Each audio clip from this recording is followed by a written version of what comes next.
Mémorial est né pendant les années de la perestroïka, quand on ne savait pas encore ce qui allait se passer dans le pays. Il a émergé comme un mouvement de militants pour l'établissement en Russie d'un monument aux victimes des répressions politiques. Immédiatement, il était clair que ce mémorial ne serait pas simplement un monument, mais que ce serait un ensemble plus large, des archives, une bibliothèque accessible au public. La première partie du crime du pouvoir soviétique était déjà irréparable et irrévocable. Il était impossible de rendre la vie à ceux qui étaient morts, de restituer les années de liberté confisquées. Cependant, restait la seconde partie du crime, le secret, la mémoire, la vie publique, la vérité confisquée. Il était encore possible de travailler avec cette partie du crime, et c'est exactement à cette tâche que s'est attelé Mémorial. Les archives conservées ici nous ont été confiées par des survivants, soit des personnes ayant survécu aux répressions, soit leurs proches, leurs descendants, ou parfois conservés par accident. Ces documents constituent à la fois les archives de Mémorial et la collection du musée. Une partie très importante de notre travail est l'implication et l'interaction avec les différentes communautés, un dialogue constant dans une pratique semi-activiste. Répondre aux demandes de ces communautés et offrir à ces mêmes communautés de nouvelles formes de dialogue.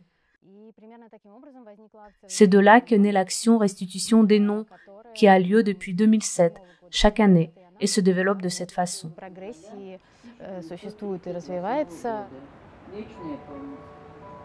Кулинок Александр Яковлевич, 35 лет, грузчик шахты номер 79 метростроя, расстрелян 11 апреля 1938 года. Вечная память.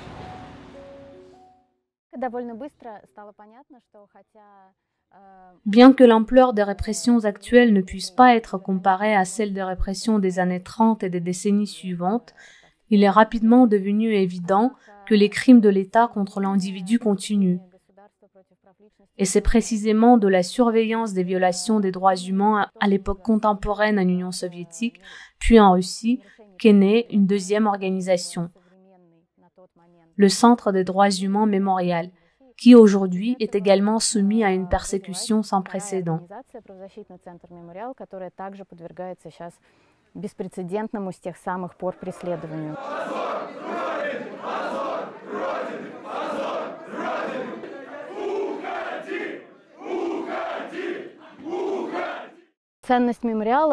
La valeur qui est la base de Mémorial est qu'il s'agit d'une mémoire citoyenne, d'archives publiques, que c'est une initiative populaire qui est née d'en bas et qui fonctionne toujours en interaction avec la société.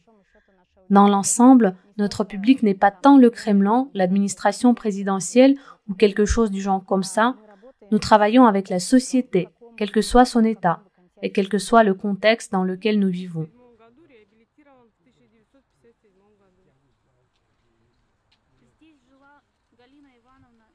Galina Ivanovna Venediktova-Kalvarskaya, secrétaire dactylographe, a vécu ici. Elle est née en 1903, arrêtée le 9 octobre 1937, morte au camp le 16 juillet 1942. En 87-88, nos confrères arpentaient les rues, allaient dans le foyer des théâtres, des cinémas, recueillant des signatures. Aujourd'hui, grâce à d'autres moyens de communication comme Internet, la communication avec la société se poursuit. Et elle est toujours pertinente. On peut dire par ailleurs que le travail de défense des droits humains contre les crimes de l'État est doublement pertinent dans le contexte actuel.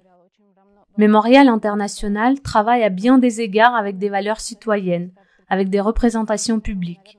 On peut probablement dire que nous travaillons beaucoup avec les témoins, avec les personnes qui ont survécu soit à la répression soviétique, soit avec leurs proches.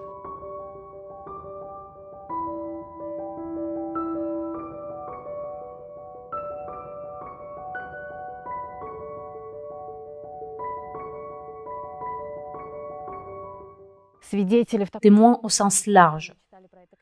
Certains connaissent cette période parce qu'ils ont lu un livre et leur famille n'a pas été victime. Le Centre des droits humains ne travaille pas avec des témoins, mais directement avec les victimes de la répression d'État.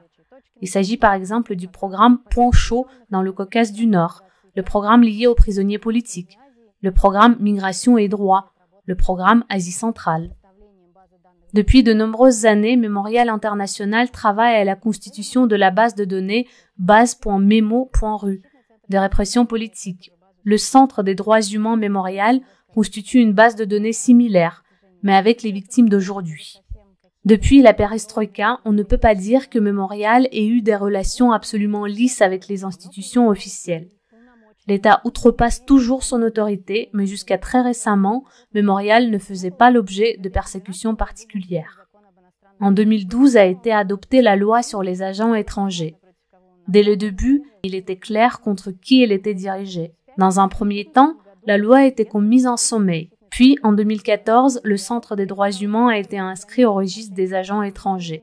Cela a commencé à instaurer des barrières dans nos relations avec les musées, les bibliothèques, les écoles, les élèves, les enseignants, avec toutes les institutions qui, d'une manière ou d'une autre, dépendent du budget de l'État, tant régional que fédéral. En 2016, c'est Mémorial International qui a été déclaré agent étranger. En 2019, nous avons commencé à recevoir des flopées d'amendes de Roskomnadzor pour n'avoir pas signalé sur nos sites que nous sommes soumis à la loi sur les agents étrangers. Sur les réseaux sociaux Facebook, Instagram et Twitter, et par là même que nous représentions un danger pour la société. Et il s'agissait d'une grosse somme. Au début 5,5 millions, puis plus de 6 millions de roubles. Nous avons alors collecté tout cet argent auprès du public. Un nombre considérable de personnes nous ont donné beaucoup d'argent, mais par petites sommes, 100, 200, 300, 400 roubles. Par là même, la société a dit « Non, ils ne sont pas dangereux pour la société. Nous avons besoin d'eux. » 2 ans ou 1 an et demi se sont écoulés et voici que le bureau du procureur porte plainte dans ces mêmes affaires engagées contre le Centre des droits humains Mémorial et Mémorial International pour demander la liquidation de ces 2 organisations.